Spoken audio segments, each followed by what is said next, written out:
एक बार एक नदी के किनारे दो पेड़ थे। तो एक चिड़िया रास्ते से गुजर रही थी। तभी वो पहले पेड़ के पास गई और पूछने लगी कि बहुत तेज बारिश होने वाली है, तूफान आने वाला है, क्या मैं अपने बच्चों के साथ घोंसला बनाकर तुम्हारे ऊपर रह सकती हूँ, तुम्हारी टहनी पे रह सकती हूँ। तो पहले वाले पेड़ ने मना कर दिया। तभी उसने वो दूसरे वाले पेड़ से पास गई और यही सवाल उससे किया। तो दूसरे वाले पेड़ ने उसकी जो रिक्वेस्ट है वो स्वीकार कर ली। तो वो उस पेड़ पे घोंसला बना के अपने बच्चों के साथ रहने लगी। तभी कुछ समय बाद बहुत ज़्यादा तूफान और बारिश हुई और पहले वाला पेड़ गिर गया और बहने लगा।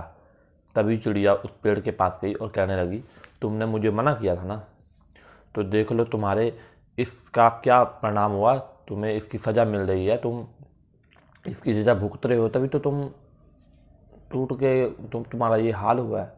तो पहले वाला पेड़ जवाब देने लगा। वो कहता है कि मुझे पता था कि मेरी टहनियाँ बहुत कमज़ोर हैं, मेरी जड़ें कमज़ोर हो चुकी हैं और मैंने गिरना है, इसलिए मैं ये चाहता था कि तुम्हारे और मेरी वजह से तुम्हारे और तुम्हारे बच्चे की ज़िंदगी मुश्किल में ना पड़े, तुम्हारी जान ना जाए, तुम्हें कोई नुकसान ना हो, इसलिए मैंने तुम्हें मना किया। और अगर मेरी बात तुम्हें बुरी लगी हो तो मुझे क्षमा कर देना।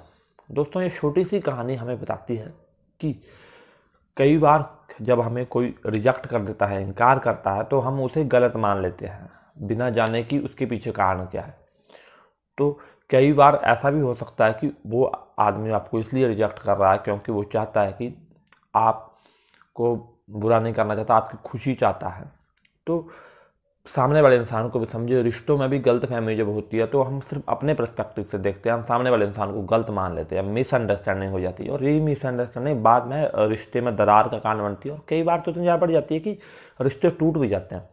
तो हमें सामने वाले इंसान को भी समझना है। ये नहीं बोलता कि ब्लाइंडली ट्रस्ट करो उसको, मतलब आप कुछ भी आपके साथ गलत कर रहा है आप उसको साथ रहो, लेकिन नहीं, आप सही बात को जाने, सही कारण को जाने, क्योंकि मिसअंडरस्टैंडिंग दूर होगी तभी आपकी अंडरस्टैंडिंग ग्रेट होगी और रिलेशनशिप में एक बेहतर अंडरस्टैंडिंग जरूरी है। तो इसलिए सामने वाले इंसान को भी समझे, खुद को समझाने के बजाय उसको समझने की कोशिश करें, तभी वो आपको समझेगा।